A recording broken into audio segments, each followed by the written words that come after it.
Hey guys, it's Scott from fxmissions.com. Just a note, I've finished the trilogy of anthologies from the forefront, and all 3 books are currently available on Amazon. Take your leadership to the next level. It's time for the Foundational Missions Leadership Moment with Scott McClelland of FX Missions. Hey, thanks for listening to the FX Missions Leadership Moment. This is Scott McClelland, and we just wanted to let you know about a new podcast that's launching July 1st. It is From the Forefront. It's an interview style, once a month, 40 minutes or so podcast, where we interview and try to go a little deeper in the subjects of leadership, missions, and life with missionaries who are at the forefront.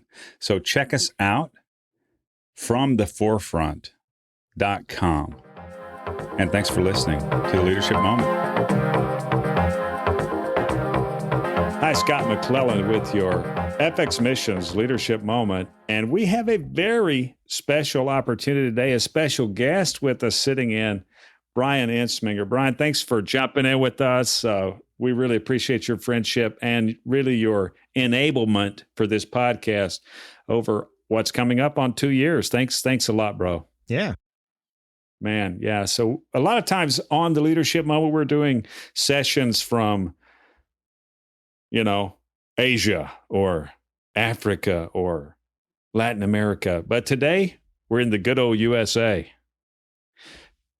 We shouldn't suffer because we're in a familiar context. No. And I'm super thankful that you're taking time with us to talk about the subject of leadership. Leadership Moment obviously is something that we have hoped would be used by God to stimulate thought on the subject of leadership. We do a brief format, but we're not trying to do the thinking for everyone, but we're trying to get people stimulated about thinking about leadership, participating, acting, getting involved. So thanks a lot for your time. And as it has been true in my case, I know I've learned a lot what not to do when it comes to the subject of leadership.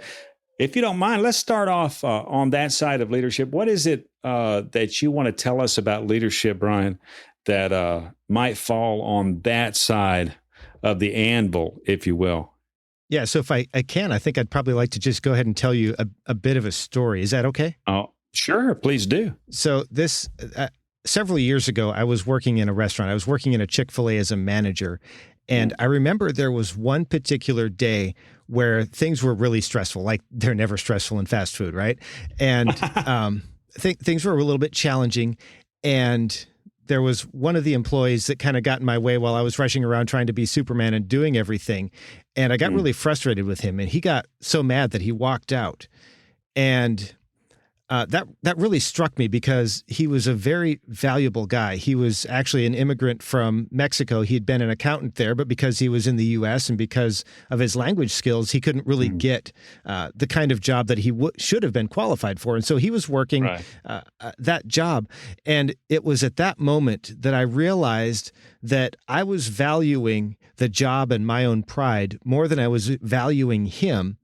And it really hurt me deeply because I realized that he was a gift from God. God didn't necessarily give him specifically to me, but his presence was a gift from God, and I was treating him like something that was just in the way. And that has really shaped the way I try to approach things. I'm still, for better or worse, I'm still very task-oriented. I'm very completion-oriented. It's really hard for me to slow down, but I try to remember that when there are people involved, that I need to honor them, and I need to treat them like the valuable person that they are. And that's one of the more embarrassing experiences that I had that really kind of shaped how I try to work with people now. Wow. Yeah, I completely get what you're saying. And I some of my own experiences or some of my own demonstrations might be a better way to say it, that I've really have marked me deeply in the subject of human interaction have been similar to what you said there. We always, as you say, we always learn more, I think, from where we come short and realize it than we do from our successes and everything's going along really good. So that's Well, and thank you for sharing. Sometimes it's not super easy to share on the demonstration of our own weakness. So I'm honored that you would share that with us here on the Leadership Moment. Maybe we could flip it over as well here, Bryan. Is there something on your mind or something relative to leadership in terms of something you've learned on the upside, or maybe another experience you'd like to share? Yeah, and I wish I could say that this was an experience that I showed myself as being amazing, but in my current role, at the job that I have now, I've had several bosses, and generally they're very good bosses. And one of the things that I've noticed that they, as managers and leaders, have been very good at is having those difficult conversations, not just sweeping things under the rug and I'll do it myself or pretending like everything's okay, but also not flying off the handle or getting angry, but just simply going, "This is the job. This is what I observed happened. This is what needs to happen. What are we going to do to fix this?" Or, this is your responsibility, or, we need to figure this out, whatever level that comes at, because there are different ways that we interact. But I've found that they're very good at that. And that's something that I'm trying to see grow in my own life, because I definitely see times where there are opportunities to improve, where maybe out of fear or laziness or whatever, I don't step up to the plate. And that's something that I think I probably aspire to. Wow. And I have been located. No, thank you for locating me there, Bryan, unknowingly perhaps. That is a challenge when it comes to demonstrating leadership. It's great, and we should obviously often catch people doing something right. We should catch them doing something really meaningful and catch them doing something exemplary. But the other side of the coin is also the case that we have in leadership, and a much more challenging part of it, I think, especially for me, as you bring this up, is that we need to be prepared to have a difficult conversation or point something up. And I think there's in Adam, right? In our fallen nature, we're always hiding, we're always trying to conceal something. And I think we have to risk transparency oftentimes when we have to have a difficult conversation with someone, if we do it in a right way and not in a belligerent or an angry way, but in a right way, the kind you've talked about. We have to risk transparency and say, "Hey, look, what you did hurt me, or it hurt our friend or the person we're working with, and it hurt our opportunity or the job or our mission or whatever it is." Yeah. So that transparency is uncomfortable for us, but I think in God's grace, we can risk that, and we can step up, if you will, to take the responsibility. But it reminds me of a quote that I heard some time ago. It's actually on the quotes on my website. It's like, affirmation without discipline is the beginning of delusion. Oh, and so I think I actually just remembered that spontaneously. So that's awesome. I'm glad for that. But it's good, and we want to, as parents, as leaders, as spouses, as grandparents, or whatever, as managers, affirmation is pretty easy for many of us, but the discipline piece is a challenge. And a lot of times, something the Lord showed me on that a long time ago was, in my own case, that I loved myself more than I loved the person who needed the discipline, and that is why I wasn't doing it. I'd go, thanks for being honest with me, Lord. That's a hard one. I appreciate that. But I think that is a challenge, especially in our culture, this self-love aspect that pulls us off our mission and pulls us off of our ability or opportunity, if you will, to contribute at a deeper level. So when you are praying about that, don't forget me, Bryan. Okay. No, thank you for sharing that.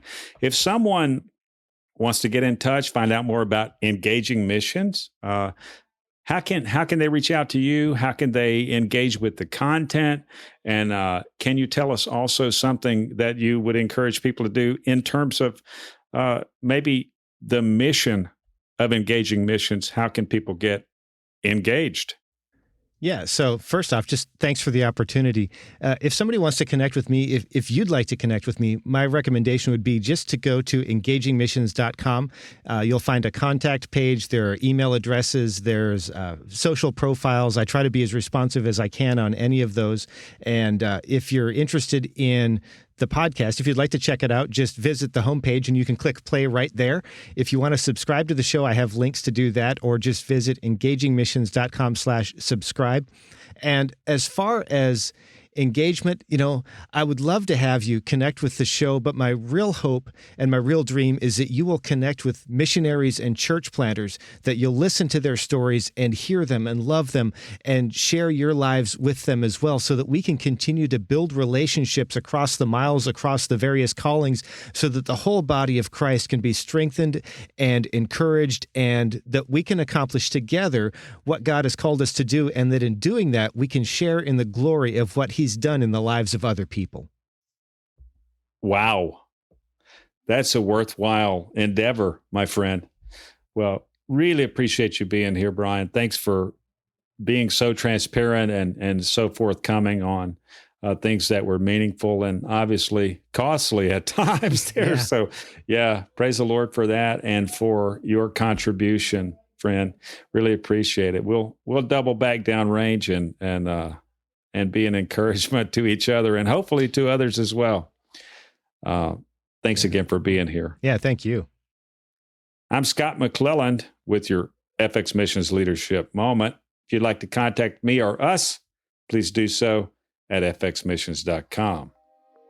Until next time, have a good one. This leadership moment was produced in partnership with Engaging Missions.